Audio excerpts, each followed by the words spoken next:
decíamos que hoy también es un día especial, es el Día Internacional contra el Abuso Infantil. Entonces vamos a conversar del abuso en varias de sus manifestaciones, porque el abuso no solamente es sexual contra los niños en nuestro país. Pero claro, hay un caso que está muy latente, que a toda la sociedad ha consternado, la situación con el niño Felipe Romero. Entonces recibimos a Analía Cacciatori, a quien les decíamos, es magíster en psicología clínica y además hizo una tesis que se denomina Madres frente al problema del abuso sexual infantil.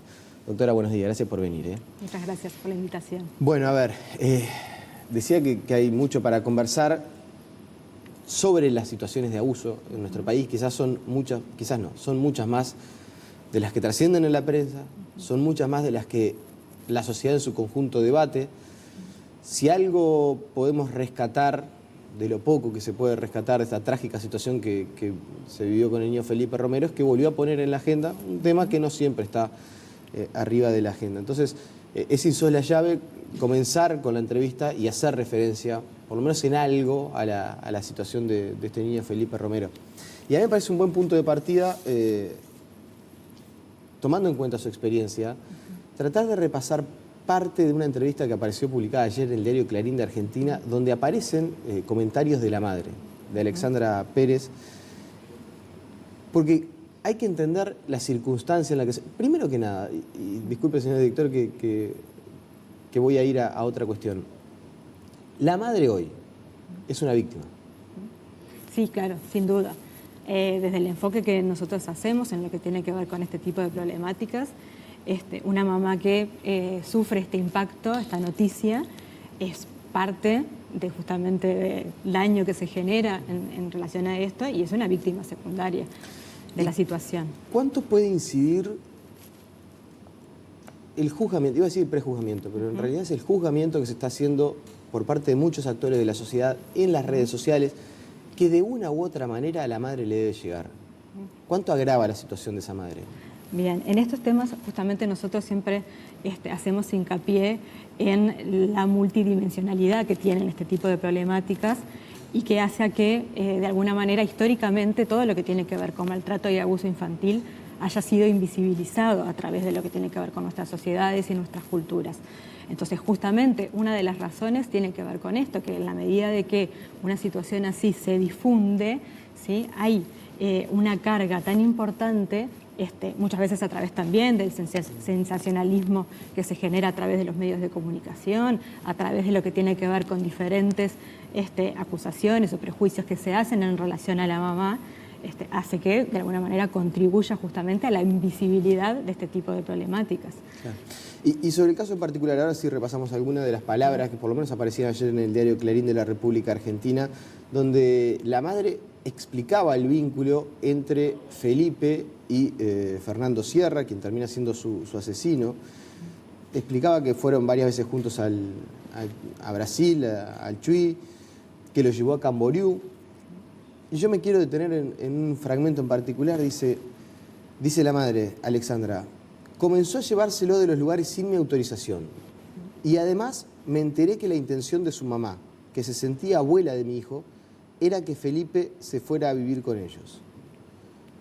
Explica Alexandra Pérez, la madre de Felipe, que le tuvo que decir a esta persona, a Sierra, a Fernando, que Felipe era su hijo y que ella decidía sobre él. Desde el punto de vista psicológico, ¿cómo se llega a esa instancia donde tienen que marcarle los límites a la familia? O sea, la familia tiene que marcar los límites a un ajeno, a alguien que no está dentro de la familia para que se pueda quedar claro cómo es la relación. ¿Cómo se llega a ese punto? A ver, en este también asunto cabe destacar que, por ejemplo, en lo que tiene que ver con las cifras, lo que refiere a abuso, en general, un 65% se da a nivel intrafamiliar, ¿sí?, donde justamente los agresores, de alguna forma, prioritariamente son personas cercanas, ¿sí? Y van esto se generando puede considerar justamente... como algo intrafamiliar. Más allá de que el agresor no era parte de la familia, el Sí, es niño lo alguien llamaba cercano. como papá. Exacto, no es estrictamente familiar, pero sí es alguien muy cercano. Entonces, en general, también una de las características bien puntuales en este tipo de casos es que es alguien a nivel familiar o alguien de alguna manera tan cercano y tan allegado que oficia como, que este caso va en esa línea, ¿verdad? Y no olvidemos que lo que tiene que ver con lo central en este tipo de problemáticas se marca generalmente en lo que tiene que ver con la diferencia de roles, la simetría y el abuso de poder. En todo lo que tiene que ver con problemáticas de maltrato y abuso, siempre de trasfondo hay algo vinculado a lo que tiene que ver con la simetría y el abuso de poder. Entonces, en general, los agresores tienden a justamente a ir generando diferentes actitudes en lo cotidiano que van haciendo este desdibujamiento de los roles y que hacen que se impongan, donde obviamente la mamá bien lo plantea. De alguna manera, de a poco tuvo que ir planteando estos límites porque el agresor lo que iba haciendo era desdibujarlos. Claro. Y en esa estrategia, ¿está bien que le llamemos? De alguna manera sí, es una estrategia. O ese comportamiento que presentan los abusadores, que usted decía, y esto es una cifra importante, si algo hace este asunto es, insistimos, poner en agenda un tema que no siempre lo tenemos tan presente. Usted dice que el 65% de los abusos es de alguien o de la familia o de un entorno muy cercano, es decir, hay que generar un vínculo de confianza. ¿Eso es parte de? ¿El abusador generalmente intenta generar un vínculo de confianza con su víctima o se impone simplemente desde la fuerza, desde el poder? No, justamente no utiliza la fuerza. Por eso es tan complejo y por eso es tan difícil de detectar. O sea que esto, por ejemplo, de que el niño le llamara a papá, que le escribiera cartas diciéndole papá, se dice que tenía cerca de 15 cartas el abusador, no es algo tan anormal. A ver, no, para nada. De hecho, justamente allí lo que hay que analizar es el vínculo establecido. ¿Sí? Y en ese vínculo que se establece en lo cotidiano y que es paulatino, se generan este otro tipo de acercamientos que forman parte de lo cotidiano. Nosotros en general no hablamos de normalidad o no, sino de lo que hace a lo habitual y a lo cotidiano, justamente. Y en la mente del niño nunca no se llega a configurar como que la situación del abuso está mal. Lo que pasa es que un niño no tiene cómo ni por qué discriminar eso, justamente, sobre todo cuando se es pequeño. De hecho, una de las cosas que a través de las investigaciones que hemos trabajado que se detecta es la importancia de trabajar desde las políticas públicas en todo lo que tiene que ver con formación y con, de alguna manera, ir generando concientización en este tipo de temas, incluso desde edades tempranas. ¿Sí? Programas que ANEP tiene, que van de alguna manera permitiéndole al niño discriminar y diferenciar cuáles son aquellas conductas y actitudes que no debemos permitir en un otro, son fundamentales. Algunos de los casos que se ha dado en el interior y que se ha podido prevenir, porque por ahí se conocen solamente estos que justamente cobran relevancia pública por este triste desenlace. Pero otros en los que por suerte hay un buen desenlace, muchas veces se ha detectado a partir de eso, de que hay niños que van a la escuela y gracias a justamente la formación o los programas de educación sexual que tiene ANEP, han permitido enseñarle a niños, sobre todo menores de 10 años, qué tipo de actitudes y conductas no debemos aceptar y tolerar de un otro. Y gracias a eso pueden visualizar, bueno, entonces yo estoy siendo abusado, por ejemplo. Claro. Y me imagino mucha gente que nos estará viendo del otro lado, que tiene hijos chicos, sobrinos, hermanos, nietos, no sé. ¿Cómo puede llegar a empezar a identificar que algo no está bien? Que el niño, que ni siquiera se está dando cuenta, porque es lo que vos decís, quizás no tiene la formación el niño para darse cuenta que hay cosas que no están bien. ¿Cómo poder empezar uno a entender que algo puede haber y que algo puede no estar funcionando? Bien. A ver, volviendo a lo que decíamos hoy, esta problemática realmente es multifactorial y multidimensional. Eso hace que se enlace, ¿sí?, con cuestiones más culturales y sociales, por ejemplo, que tienen que ver con cuestiones disciplinares, de cómo disciplinamos, de cómo enseñamos. En nuestro país todavía hay prácticas de crianza más autoritarias o más disciplinarias que a veces hace que también ese tipo de cosas se confundan. Y todo eso requiere realmente un trabajo profundo en aprendizaje. Me quiero detener a eso. ¿Cómo es eso de que las prácticas autoritarias o la formación que todavía tenemos en nuestra sociedad permiten este tipo de situaciones? Por ejemplo, el tema del castigo, ¿sí? La forma de crianza que en ese sentido utilizamos. O sea, aquí es bastante reciente la ley, creo que es del 2007, la que establece justamente la prohibición del tema del castigo físico, ¿sí? Pero históricamente todo eso se ha permitido. Entonces, de alguna manera, también nos centramos en general en lo que tiene que ver con el discurso del adulto. Desde a nivel judicial muchas veces se prioriza el discurso del adulto, se descree lo que plantea el niño, se vincula a lo que tiene que ver con fantasías o bueno, esto de alguna forma desconfiar en aquello que dice, ¿sí? Porque quizás no es tan real, porque en general es el adulto el que creemos que tiene la razón. Entonces, primero lo que hay que trabajar es muchísimo en eso, desmitificar todo ese tipo de cosas. La primera recomendación que usted del ámbito profesional hace, empecemos a creer un poco más en los niños. Sí, fundamentalmente. Y ser conscientes de que este tipo de problemáticas no se identifican con un indicador, entonces es igual a tal cosa, ni mucho menos. Justamente es una problemática bien difícil.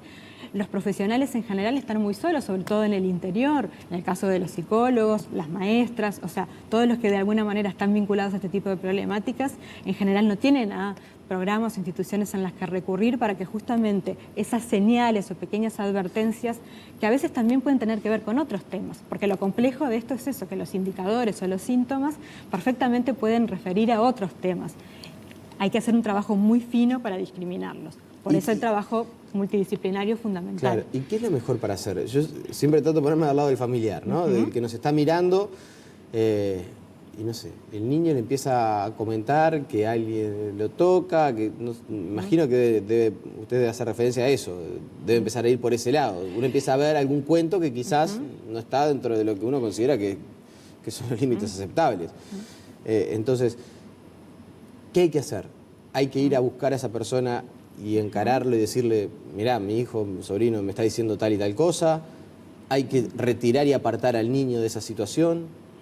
A ver, no hay recetas, porque justamente es una problemática bien compleja. Entonces, sí, sin duda lo fundamental y primero es buscar ayuda, ¿no? Y buscar el asesoramiento para que de alguna manera vaya guiando en cómo resolverlo, porque además también es un tema muy delicado, que corroborarlo es bien complejo, donde el apoyo de un profesional allí es fundamental para justamente hacer la denuncia si es necesario.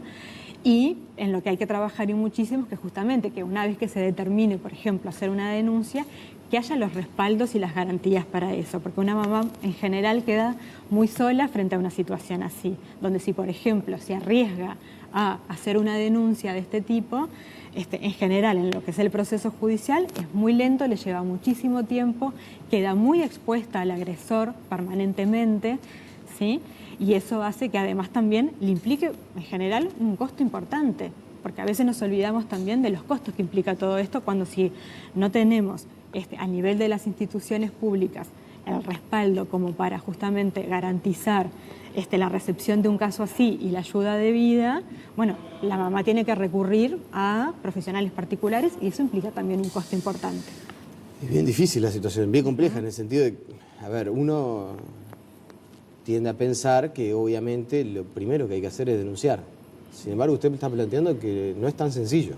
Lo que pasa es que para denunciar hay que estar seguros, ¿sí? Entonces, justamente hay que hacer pasos previos, hay que ir con los recaudos pero una vez que se está seguro y que se corrobora, sin duda que lo que hay que hacer es denunciar. ¿Y cómo se detecta cuando una relación entre alguien que o bien puede ser de este 65% de la familia o de una relación cercana, o alguien que es por fuera? En el caso de era un entrenador que la madre le habían presentado, alguien que decía que le gustaban los niños, que generó un vínculo muy especial. Porque habrá gente que dirá, bueno, pero a los niños no se los puede dejar solos, no se puede depositar la confianza en cuanto a esta persona iba a las reuniones de padres, o sea, había generado un vínculo realmente fuerte. Entonces, alguien, o se ha visto en estos días, pero no se puede dejar tanta responsabilidad. Pero también hay gente que trabaja 12, 15, 16 horas por día, que tiene dificultades para poder llevar adelante la crianza de un niño. Muchas más en casos son madres solas. Entonces, ¿cómo se hace para saber en quién deposito la confianza o comparto de alguna manera la tenencia de mi hijo y no le estoy dando lo que él quiere, que en el fondo es una víctima para el abuso? Es que en ese caso el riesgo es que justamente estamos cayendo muchas veces en victimizar también a esta mamá, ¿no? Donde recurrimos a, bueno, a ver qué cosas se pueden hacer previamente para, y por ahí nos olvidamos de que esta mamá también es víctima de este agresor, donde lo que tiene que ver con el vínculo que se va generando también es para con ella. Usted está poniendo especial énfasis en eso y por eso le quiero insistir. Para usted no está bien identificado en esta historia que la madre es una víctima. A ver, en realidad, obviamente, acá hay un proceso judicial, hay pericias que se van a hacer y son las que determinarán qué fue lo que sucedió exactamente. Hoy por hoy, al día de hoy, no sabemos exactamente qué fue lo que pasó y para eso los profesionales competentes están ocupando y encargando del tema. Eso es lo primero y antes que nada. Sí, lo que planteo es que muchas veces en estos casos, hay casos en los que por supuesto se corrobora que la mamá u otro familiar también es responsable y se tomarán las medidas que correspondan. Pero cuando no, a veces lo que hacemos es apurarnos a contemplar esto que tiene que ver con, bueno, todo lo que se podría haber hecho para haberlo evitado. Y en lo que tiene que ver con este tipo de situaciones, siempre hay que dimensionar esto que decíamos, que hay un agresor que justamente tiene características que hace que de alguna forma vaya generando este tipo de vínculos donde hay una indiscriminación de roles, donde hay dificultades en lo que tiene que ver justamente con el manejo y uso de poder, donde se da un abuso, y no es solo para con el niño, sino también a veces con las otras personas adultas que hay en el entorno, y eso se reproduce. En general en lo que tiene que ver con las situaciones de violencia, la repetición y esto de darse en más de uno de los roles se da. Y por eso es que la mamá a veces también termina siendo una víctima secundaria de la situación. Y en el caso de los abusadores, saquemos de esta situación para no meternos en la realidad de un montón de familias que deben estar sufriendo y mucho por el vínculo con el niño Felipe. Saquemos de esta situación. ¿Los abusadores son abusadores de una sola persona? ¿O pueden ser abusadores de varios? A ver, también en lo Al que es mismo la tiempo, por decir casuística, tampoco hay reglas, pero sí en cuanto a lo que tiene que ver con las estadísticas, con los números, estos que decíamos del 65% a nivel intrafamiliar, ahí en general hay una sola víctima que es con la que se establece ese determinado vínculo. Pero bueno, también hay casos en los que hay uno o dos, por ejemplo. A veces en lo que es el entorno familiar, por ejemplo, puede haber más de un menor que es víctima de ese mismo agresor. Decía que, y le preguntaba, quizás no quedó del todo completa la respuesta. ¿Cómo hago yo que tengo que depositar la responsabilidad en la tenencia de mi hijo, mi sobrino, mi nieto, porque no estoy solo y tengo que trabajar y tengo que llevar adelante a mi familia y alguien me tiene que ayudar? ¿Cómo hago para detectar si esa persona que me está ayudando en realidad no está buscando esa excusa y generando esa estrategia para abusar de...? A ver, es que justamente es esto, no hay recetas para ello, pero sí hay formas de prevenir, bueno, lo que tiene que ver con consultar, con buscar ayuda, con hacer seguimientos, ¿sí? O sea, todo lo que tiene que ver, por ejemplo, con el apoyo psicológico en este sentido es fundamental, el poder ni bien notar una conducta distinta, ¿sí? En nuestro hijo, en nuestro sobrino, y bueno, ir y consultar, ¿sí? La última. Es un tema, insisto, el caso Felipe nos tiene a todos consternados, pero lamentablemente hay varios Felipes. Día a día se denuncian abusos infantiles en el Uruguay. Van 8 niños asesinados en lo que va del año. Entonces hablamos del tema de femicidio, que es muy importante y obviamente que es otro flagelo que tiene la sociedad, pero no ponemos en relevancia lo que es la situación contra los niños de nuestra sociedad. ¿Es una situación que distingue de clases sociales? ¿Hay clases sociales que son más vulnerables? ¿O en realidad corta transversalmente a toda la sociedad? Sí hay factores de riesgo, pero también está comprobado que no tiene que ver con clases ni mucho menos. Por ahí a veces cuando hay determinados factores de riesgo, como tiene que ver la pobreza o el hacinamiento, bueno, de alguna manera se ha hecho foco a través de algunas políticas sociales en ese tipo de población. Pero está comprobado que sí que se da en todas las clases sociales. Bueno, ahora sí, la última. La madre es una víctima secundaria, dijo usted. trabajó y mucho en el rol de la madre de los niños que son abusados sexualmente. ¿Qué habría que hacer hoy con la madre de Felipe? Primero, me imagino, no olvidarla, no dejarla sola, porque debe estar pasando una situación tremendamente angustiante. Esto no siempre se pone de relieve, se lo pregunto, pero de alguna manera yo también estoy elucubrando. La madre buscó ayuda. Había una pericia psicológica que le recomendó que el niño se alejara de su entrenador. ¿Qué hay que hacer con la madre hoy? ¿Qué se le puede decir desde el punto de vista profesional? A ver, esta mamá, en la medida de que justamente es víctima de, y se corrobore eso, requiere, de un tratamiento al igual que cualquier situación traumática.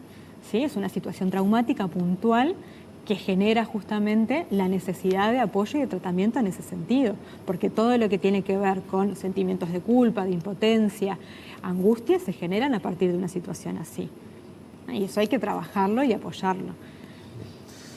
Daría para conversar mucho tiempo más, pero lamentablemente se nos fue el tiempo a la doctora Analía Cacciatori. Le agradecemos su presencia esta mañana aquí en la entrevista de Teledía Primera Hora y bueno, ojalá la próxima vez que conversemos sea por temas un poco más agradables y podamos encarar la crianza de nuestros niños de una manera un poco más amable también, ¿no? Que parece que parte de eso es lo que estamos fallando.